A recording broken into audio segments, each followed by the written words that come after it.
Good morning, ninth class student. Myself, Shivshant Sharma, your physics teacher. Dear student, today I will start a new unit, that is work, power and energy. Work, power and energy.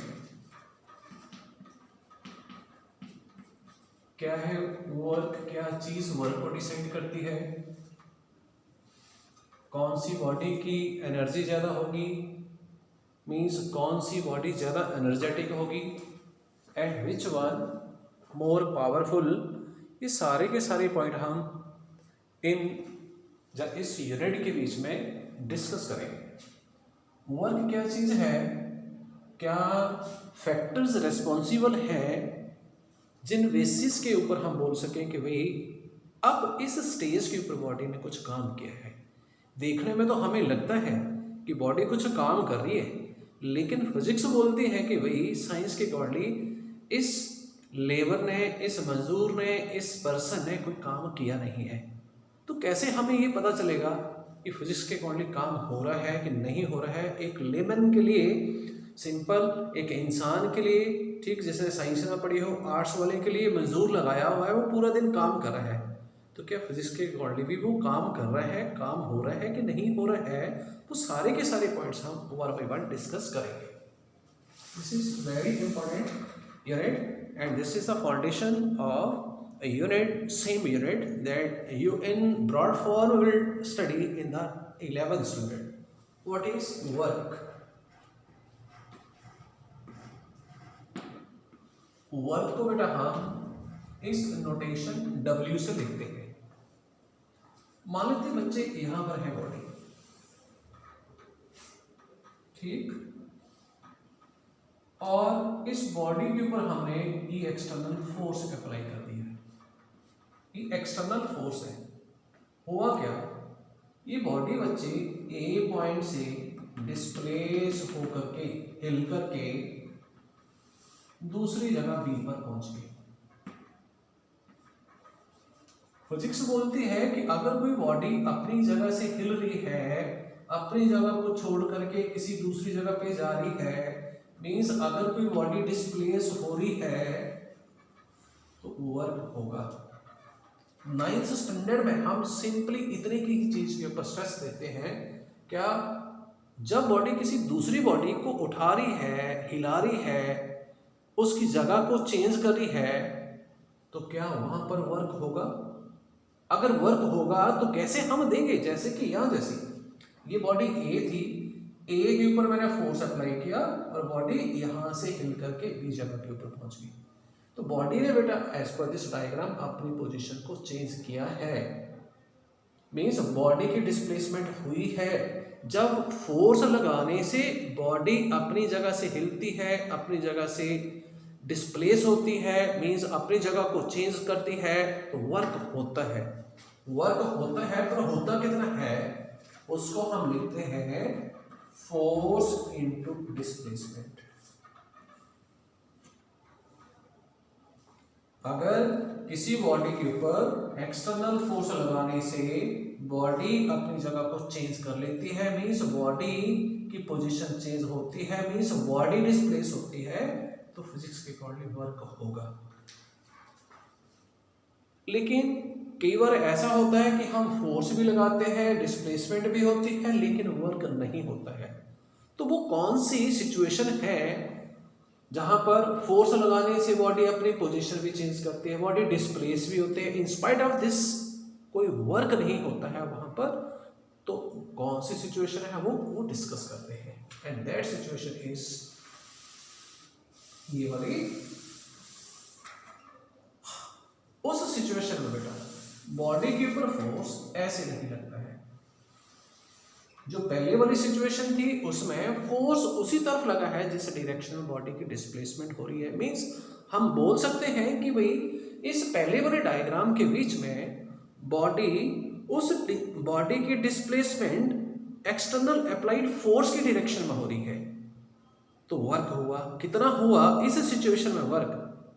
F into S. Means जब कोई body अपनी जगह को change करे in the direction of the applied force, तो work के लिए पहले वाला फार्मूला हम अप्लाई करेंगे।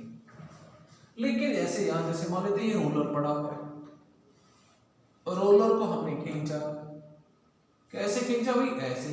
अब ग्राउंड के ऊपर लेट करके तो नहीं ना खींच सकते, ऐसे। तो फोर्स लगाया F, और हुआ क्या, उस फोर्स ने रोलर को बच्चे A से B तक भेज दिया। A से B तक भेजने का मतलब A से B तक डिस्प्लेस कर दिया। तो इस सिचुएशन में डिस्प्लेसमेंट होगी ये S मैं यहां पर ले लूंगा AB के बराबर। यहां पर देखो, पर यहां पर फोर्स हम बॉडी के ऊपर अप्लाई करें at an angle theta. Force लगाया बॉडी के ऊपर एट एन एंगल थीटा, पर ये पूरे का पूरा फोर्स बच्चे बॉडी को A से B तक नहीं लेकर के जाएगा। इस फोर्स का ये कंपोनेंट F cos थीटा, ये इस फोर्स का ये एक ऐसा पार्ट होगा जो बॉडी को A से B तक पहुंचाने में यूटिलाइज होगा। लेकिन ये बड़ा पार्ट इसी फोर्स का कौन सा? F sin theta. ये एक ऐसा पार्ट है जो बॉडी को इस डायरेक्शन में लेकर के जाएगा, परपेंडिकुलर टू AB लेकर के जाएगा। लेकिन डायग्राम के बीच में देखो, बॉडी A से B तक जा रही है because of this part of force. Body की A से B तक डिस्प्लेसमेंट हो रही है, एंड डिस्प्लेसमेंट के लिए हमें फोर्स चाहिए। तो फोर्स ये वाला, ये F cos थीटा एक ऐसा फोर्स है जो बॉडी को A से B लेकर के जाएगा।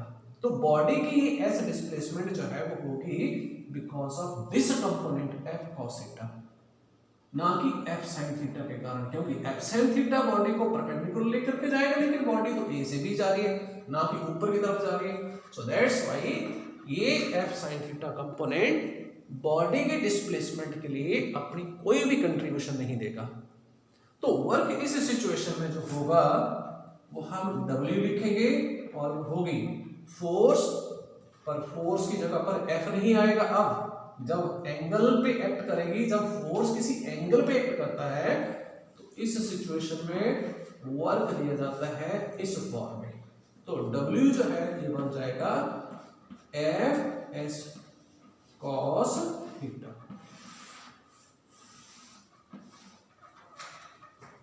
तो बच्चे हमने यहां से क्या सीखा कि जब कोई एक्सटर्नल फोर्स किसी बॉडी के सरफेस के ऊपर थीटा एंगल बना करके एक्ट करे तो वर्क के लिए ये फार्मूला होगा। आया कैसे, इसकी चिंता नहीं करनी। You will remember this equation जो पहले वाली थी, this W equal to Fs, ये पहले कर चुके हैं हम, उसको आप इक्वेशन नंबर 1 दे देंगे, इसको इक्वेशन नंबर 2। अलग अलग सिचुएशन पे इन दोनों रिजल्ट को हम अप्लाई करेंगे। नाउ लेट अस सी, कहां पर अप्लाई करेंगे भाई, देखते हैं बच्चे बोलो। अब बच्चे टाइप्स ऑफ वर्क करते हैं, वर्क की types of work.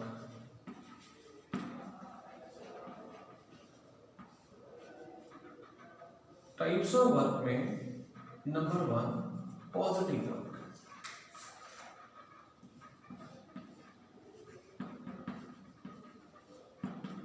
Positive work. Number 2 negative work.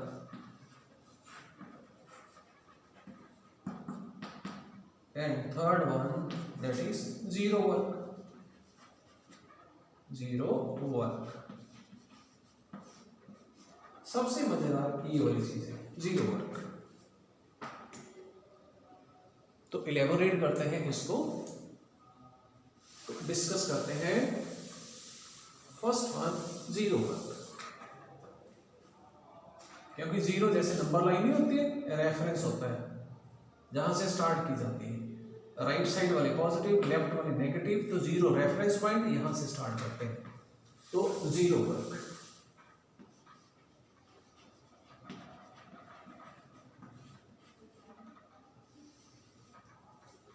देखो हमारे पास वर्क के लिए बच्चे जनरल फार्मूला है W is equal to F S cos theta.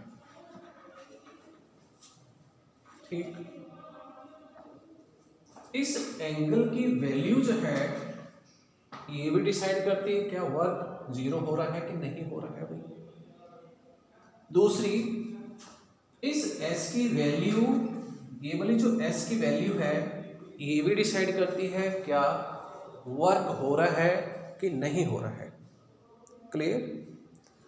तो वर्क जीरो हो बच्चे, अगर किसी बॉडी के ऊपर हम फोर्स अप्लाई करें एंड बॉडी अपनी जगह से हिले ना, फोर्स अप्लाई करें एंड बॉडी जगह से हिले ना, तो S जीरो होगा। तो ये सारा प्रोडक्ट जीरो बन जाएगा, सारा प्रोडक्ट W है तो वर्क जीरो हो जाएगा। मीन्स अगर किसी बॉडी के ऊपर एक्सटर्नल फोर्स लगाने से बॉडी की डिस्प्लेसमेंट ही ना हो, S जीरो हो, मीन्स फोर्स लगाए और बॉडी हिले ही ना, तो डिस्प्लेसमेंट जीरो होगी, तो वर्क इस सिचुएशन में जीरो हो जाएगा। जैसे मैं अपने घर की बात कर लेता हूँ, स्कूल की बिल्डिंग की बात कर लेता हूँ, मान लेते हैं डेली पढ़ा पढ़ा करके बोर हो गया, मेरा जी किया कि मैंने आज तोड़ ही देना है बोर्ड, फोर्स लगा दी मैंने, पर हुआ क्या, ये दीवार तो अपनी जगह से तो हिले नहीं। जब दीवार अपनी जगह से नहीं हिली है तो इस केस में दीवार की डिस्प्लेसमेंट हुई जीरो, स्कूल की बिल्डिंग की हुई डिस्प्लेसमेंट जीरो, तो वर्क हुआ जीरो। चाहे मैं पूरा दिन फोर्स लगाता रहूं बेटा बिल्डिंग को गिराने के लिए, लेकिन अगर बिल्डिंग अपनी जगह को चेंज नहीं कर रही है, स्कूल की बिल्डिंग, रूम अपनी जगह को चेंज नहीं कर रहा है, ये बोर्ड अपनी जगह को चेंज नहीं कर रहा है, तो मेरे कारण फोर्स लगाने के बावजूद भी वर्क जीरो होगा। मेरा तो पसीना निकल गया लेकिन रूम अपनी जगह से हिले नहीं, स्कूल की बिल्डिंग ने अपनी जगह को चेंज नहीं किया, तो इन दिस सिचुएशन वर्क की वैल्यू जीरो होगी। फोर्स लगाया हमने पर डिस्प्लेसमेंट नहीं हुई उसके बावजूद, तो वर्क जीरो हुआ। जैसे आप डंकी की बात कर लें, सीमेंट की बोरियां लेकर के जा रहा बेचारा, ठीक, उसने क्या किया, डंकी ने, आपके एनसीईआरटी के बीच में ये एग्जांपल भी क्या वर्क करेगा डंकी, उसके इसमें कि नहीं करेगा। ये डस्टर को ले लो, डंकी ऐसे, ये सीमेंट की बोरियां, सीमेंट की बोरियों की पोजीशन क्या है कि भाई डंकी की बैकबोन वहां पर, लेकिन हुआ क्या, due to effect of gravity क्या होगा, ये डंकी, ये सीमेंट की बोरी इफेक्ट ऑफ ग्रेविटी से फोर्स एक्ट करेगा डाउनवर्ड, डंकी इधर जा रहा है, डिस्प्लेसमेंट इधर, तो एंगल दोनों के बीच में बच्चे 90 डिग्री, तो cos 90 जीरो होती है तो वर्क की वैल्यू जीरो होगी। दूसरी सिचुएशन कि भाई सीमेंट की बोरियां जो है पूरा दिन डंकी के ऊपर ही रही, डंकी पूरी मार्केट में घूमता रहा सीमेंट की बोरियों को उठा करके, लेकिन सीमेंट की बोरियां क्या वो हमने उतारी नहीं, डंकी की पीठ के ऊपर ही रही, तो सीमेंट की बोरियों की पोजीशन डंकी की बैकबोन ही रही, डंकी की पीठ ही रही, तो पोजीशन तो चेंज नहीं हुई, तो डिस्प्लेसमेंट सीमेंट की बोरी की जीरो, तो work done in this situation will be zero.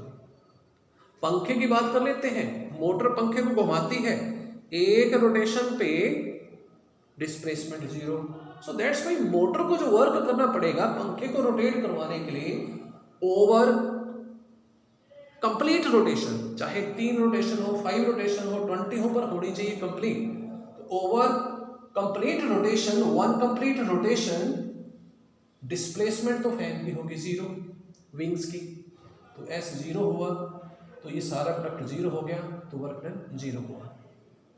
Another case, इसी जीरो वर्क का ये हमने ग्रेविटेशन के बीच में पढ़ा, ये बच्चे मैं ले लेता हूं अर्थ, ई फॉर अर्थ, और ये मून, तो मून को घुमाने के लिए अर्थ के अराउंड मून बेटा ऑर्बिट करता है, क्योंकि मून अर्थ का नेचुरल सैटेलाइट है, मून घूमता है अर्थ के अराउंड, तो मून की डिस्प्लेसमेंट ऑर्बिट करता है ना, तो इस तरह से चक्कर लगाएगा सर्कल की फॉर्म में। तो मून की इस पॉइंट के ऊपर डायरेक्शन ऑफ मोशन ये होगी, तो मून की डिस्प्लेसमेंट ये होगी। एंड मून को बेटा घुमाने के लिए, चक्कर लगवाने के लिए वहां पर कोई हाथी घोड़े थोड़ी लगे हुए, कोई मजदूर थोड़ी आपने भेजे हुए। वहां पर क्या है, मून के मास एंड अर्थ के मास के बीच में जो ग्रेविटेशनल फोर्स होती है वो मून को सेंट्रीपिटल फोर्स देती है, और वो सेंट्रीपिटल फोर्स मून को घुमाता रहता है। तो मून को अर्थ के अराउंड घूमने के लिए सेंट्रीपिटल फोर्स लगता है, और वो सेंट्रीपिटल फोर्स इस डिस्प्लेसमेंट के परपेंडिकुलर एक्ट करता है। दोनों में जो एंगल होता है बच्चे को 90 डिग्री होती है। तो अर्थ को, मून को घुमाने के लिए जो वर्क करना पड़ता है होती है W, और वो कितनी, Fs, क्योंकि फोर्स भी लगाया जा रहा है, डिस्प्लेसमेंट भी हो रही है मून की, लेकिन F एंड S के बीच में एंगल 90 डिग्री है, तो ये cos 90 जीरो हो जाएगा। cos 90 बच्चे जीरो होती है, ये cos 90 जीरो, तो प्रोडक्ट सारे का सारा जो है वो जीरो हो गया। तो वर्क डन कितना हुआ, जीरो। फोर्स भी लग रहा है, डिस्प्लेसमेंट भी हो रही है, लेकिन इसके बावजूद भी क्या हो रही है, वर्क नहीं हो रहा है। अगर वर्क नहीं हो रहा है तो because of this angle theta equal to 90 degree work नहीं होगा। तो वी क्लियर स्टूडेंट, जब भी किसी बॉडी का बेटा सर्कुलर मोशन होता है तो सर्कुलर मोशन क्या, किसी भी पॉइंट के ऊपर, चाहे मून बेटा 5 सेंटीमीटर ही डिस्प्लेस हो तो भी S एंड F के बीच में एंगल 90 डिग्री ही होगा। तो अर्थ को, मून को घुमाने के लिए चाहे एक पूरा चक्कर लग जाए, चाहे थोड़ा सा जाए, मून कोई 20-30 मीटर ही डिस्प्लेस हो, जब भी बॉडी का 20 मीटर 30 मीटर जब पूरे की पूरी सर्कुलर मोशन हो तो work done in all such situation जो है वो जीरो ही होगी। जैसे सारे के सारे प्लेनेट बेटा अर्थ के अराउंड ऑर्बिट करते हैं, सन घुमाता है उनको अपने around, because of what, because of this centripetal force. तो ये कोई और प्लेनेट ले लिया, सन जब लगाता है सेंट्रीपिटल फोर्स, उस सेंट्रीपिटल फोर्स, क्योंकि सेंट्रीपिटल फोर्स घुमाने के लिए जरूरी होती है, एंड जो डिस्प्लेसमेंट होती है प्लेनेट की सन के अराउंड, उन दोनों में जो एंगल होती है वो 90 डिग्री होती है, तो वर्क डन जीरो होता है। जैसे इलेक्ट्रॉन न्यूक्लियस के अराउंड घूमती है, तो इलेक्ट्रॉन को घुमाने के लिए वहां पर सेंट्रीपिटल फोर्स लगता है, वो घुमाता है इलेक्ट्रॉन को। कोई इंजेक्शन थोड़ी लगा दी और वहां पर इलेक्ट्रॉन का दिमाग खराब हो गया चक्कर लगाना शुरू कर दिया, ऐसा नहीं है। ये लगवाता है चक्कर, जिस फोर्स को, इस फोर्स को हम बोलते हैं सेंट्रीपिटल फोर्स, ये घुमाता है इलेक्ट्रॉन को न्यूक्लियस के अराउंड। तो इलेक्ट्रॉन जब घूमता है तो न्यूक्लियस को वहां पर कोई वर्क नहीं करना पड़ता है, बिकॉज ऑफ दिस रिलेशन, क्योंकि वहां पर F centripetal force and displacement of either planet either electron around the nucleus, सारा के सारे एंगल कितना होता है 90 डिग्री, तो cos 90 बच्चे जीरो होती है, ये प्रोडक्ट जीरो हो जाता है। तो इन सिचुएशन में देखो डिस्प्लेसमेंट भी हो रही है, फोर्स भी लग रहा है, फिर भी वर्क नहीं हो रहा है because of this. Thank you student and have a nice day.